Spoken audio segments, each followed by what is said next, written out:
Bom dia, como vai você? Hoje nós estamos aqui, no outro ângulo aqui no consultório, né? São vários ângulos.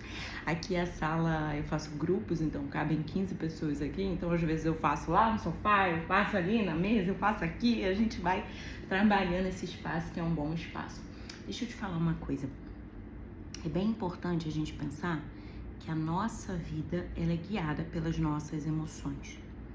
Se as minhas emoções estão desgovernadas, desreguladas, porque eu não me conheço, a minha vida ela sempre vai ser uma vida de culpa, vergonha, insatisfação, uma raiva acentuada que ela sai da emoção básica e ela entra num lugar de uma busca de vingança.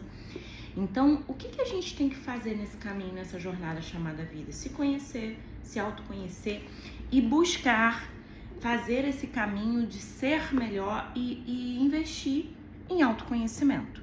Ilânia, não existe outro caminho? Não. Lembra lá do portal do Delfos, né? Que estava escrito lá, conheça-te a ti mesmo. Esse é o mesmo caminho. Conhecer a si mesmo é o caminho para eu parar de ser um carro desgovernado, para eu não atacar alguém na rua, para eu não atacar alguém que eu não deveria atacar. Deixa eu te contar algo que eu lembrei agora falando, né? Eu vou falando e as caixinhas vão se abrindo. No livro Em Busca de Sentido da Vida, que eu não sei cadê, mas ele tá por aqui em algum lugar, o Viktor Frankl, ele fala que ele divide o livro Em Busca de Sentido da Vida em 3 partes. A parte do choque, que é quando as pessoas chegam ao campo de concentração. A parte da apatia, que é quando as pessoas não se ligam mais e não observam mais o que está acontecendo ao redor. A dor do outro não afeta mais, até porque se ele for defender o outro, ele é punido, pode ir para a câmara de gás, pode apanhar. Então ele se anestesia, entra num processo de desamparo aprendido no qual não reage a mais nada.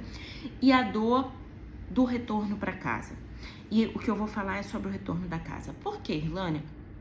Porque quando as pessoas que estavam no campo de concentração retornavam para casa, elas tinham um grande choque, que era a casa às vezes não era mais casa, porque a guerra tinha destruído, a família tinha toda sido dizimada no campo de concentração, e ela, naquela esperança de que eu vou encontrar minha mãe, encontrar minha irmã, encontrar meu filho, encontrar minha esposa, não existia mais mãe, não existia mais filho, não existia mais esposa. Então as pessoas, elas saíam do campo de concentração e retornavam para suas casas agressivas. Então ela ia no açougue e ela tratava o atendente do açougue, o açougueiro, a pessoa que estava no caixa, como o capo ou o soldado no campo de concentração as tratava. O que eu aprendo com isso?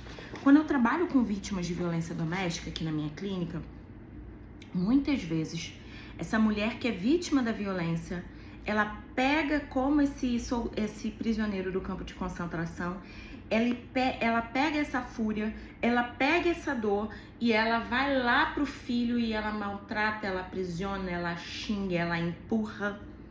Então ela é vítima na relação amorosa, muito em aspa, que ela chama isso de amor. Ela é vítima aqui e quando ela tá aqui na relação de um dependente incompetente, ela leva isso para ele. Então, em um momento ela é vítima e no outro ela vitima alguém. Tá entendendo? Então, por isso que a gente precisa se conhecer. O Viktor Frankl, ele não escreveu isso à toa. Hoje de manhã eu tava lendo um artigo falando sobre a alma do Viktor Frankl. Por quê? Porque ele foi alguém que aprendeu na alma a experiência do sentido da vida.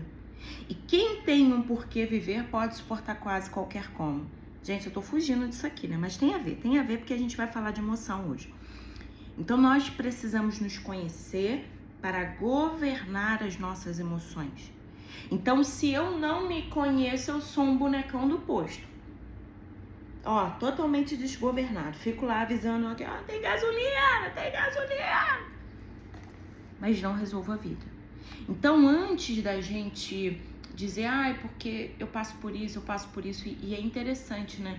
Às vezes eu tô num lugar e eu vejo a pessoa destratando um atendente. Será que aquela raiva toda, aquele grito todo, aqueles maus tratos todos é para aquela pessoa ali que tá só me atendendo, passando meu cartão, Pix, crédito ou débito? Aí a pessoa recebe uma avalanche de sei lá o quê, e você fala, gente, isso tudo mesmo é porque a pessoa perguntou se era Pix, crédito ou débito? Tá entendendo? Nós precisamos nos conhecer para não sair maltratando. E as nossas dores não curadas, elas vêm pra vida e vai carregando pessoas. Tá bom? Beijinho, ó. Eu trabalho com borderline e aí eu puxo a orelha, gente, eu puxo a orelha. Aí eu falo assim, ó, beijinho, com carinho, tá? Eu amo você. Porque eu tenho que falar sério, a vida também é falar sério. Eu não sou agressiva, eu não sou imbatível nem combativa, mas eu falo sério. Limite é amor. Amor sem limite é apego ou dependência. Você tá entendendo o que eu tô ensinando pra você? Tô ensinando. Eu abri a boca pra ensinar. Bora lá. 4 de abril. Cheguei com os piques. A emoção é mais difícil de governar do que os pensamentos. E por que eu trouxe essa história? Porque eu não me conheço. Logo, eu sou um carro desgovernado. Por isso que a gente fala lá do, conheça-te a ti mesmo. Precisa conhecer. É ilógica e por isso tão bela. Fala da gente. Se a gente não tivesse emoção aqui dentro, meu coração dispara, meu corpo quase cala. Não, se eu não tivesse emoção, eu seria assim, Irlane vem aqui, Irlane, e ser morta. Sem vida, sem... Ok? Motivo para ação. Emoção, motivo para ação. A emoção pode gerar a mais rica liberdade ou a mais dramática prisão. O cárcere da emoção. Muitos vivem em cárcere, embora deva ser administrada, é impossível dominar a emoção completamente. É impossível dominar a emoção. A gente não fala de domínio, a gente fala de autocontrole, a gente fala de autoconhecimento, a gente fala de cura dos traumas e medos do passado, para eu não ficar vivendo aqui no presente a dor de lá. O Jung vai dizer que a sombra não revelada vira destino. Por que isso, Ana? Porque quando eu não me conheço, quando eu não me governo, quando eu não sei quem sou, eu fico repetindo e reproduzindo a dor no presente. Eu não saio do passado, ok? Se você deseja ser uma pessoa rigidamente equilibrada, desista, não conseguirá. Ó, a Anísia Silveira, ela fala assim, gente normal demais é muito chata. Por quê? Porque ela é rígida. Ela faz tudo certinho, ela não erra em nada, ela faz tudo bonitinho, tudo no lugar. Não existe isso. Não existe. E às vezes, estar com tudo aqui em ordem, completamente em ordem, é só mesmo a ânsia de você não ir para a vida real, ok? Você precisa ir para a vida real. A alegria, a emoção se transforma num processo contínuo. E a emoção que eu tinha aos 12 anos não é a que eu tenho aos 39. Porém, se eu não me curei e fiquei lá nos 12, eu tô nos 39 anos reproduzindo a dor. 39 reproduzindo a dor dos 12. Lutando. Por quê? Porque eu não me curei. Quando eu não me curo, eu continuo na dor. Eu nunca saio do passado e eu preciso sair do passado. A alegria se alterna com a ansiedade, que se alterna com a tranquilidade, que se alterna com a apreensão. Isso é vida. Vida.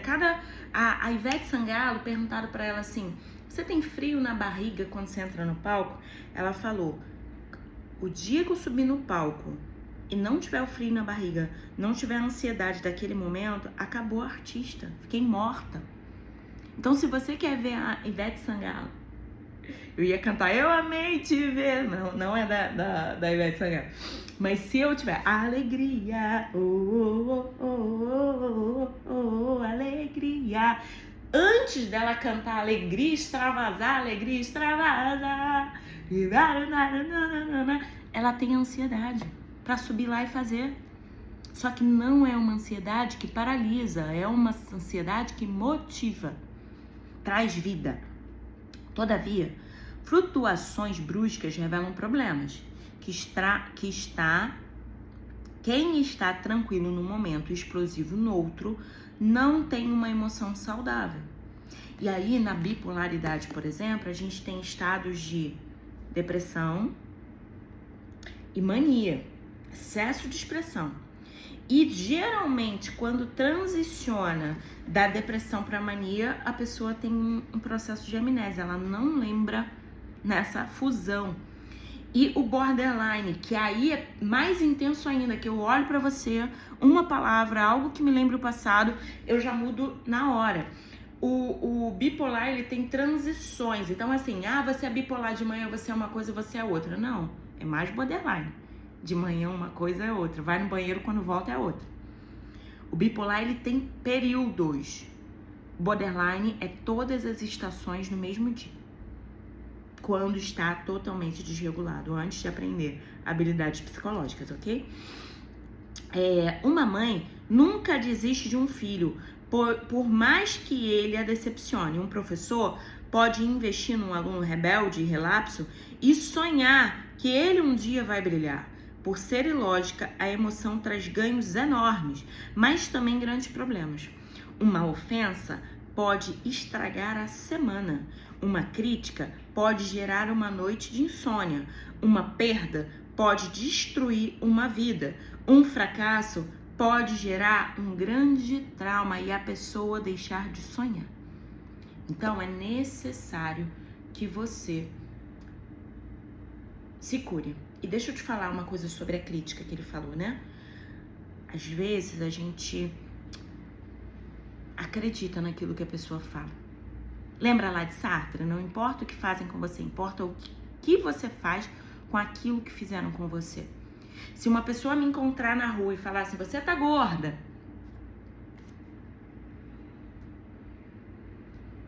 o que eu tenho contigo, Catito? Tá me chamando de gorda por quê? Agora, se eu chego na casa da minha mãe fala, você tá gorda? O peso emocional da boca de quem falou, e eu acredito nessa pessoa que é a minha mãe, pode trazer até compulsão. Eu parar de comer, eu entrar em jejum louco aí, ó, seguir a blogueira do jejum de 7 dias. Eu posso fazer isso, porque eu quero agradar minha mãe e quero que minha mãe veja eu magra com corpo. Enquanto eu não tomei o veneno que me ofereceram, o veneno não é meu e não me faz mal. Desde o momento que eu tomei, acabou pra mim. Você tá tomando muito veneno? Você tá fazendo isso com você? Então você tá precisando de ajuda. E se você estiver precisando de ajuda, busque ajuda. Chama aqui. Eu vou ajudar você. Você vai fazer o seu processo terapêutico. Você vai investir na sua saúde mental. E você vai ter uma vida que vale a pena ser vivida. Beijo grande pra você e até amanhã.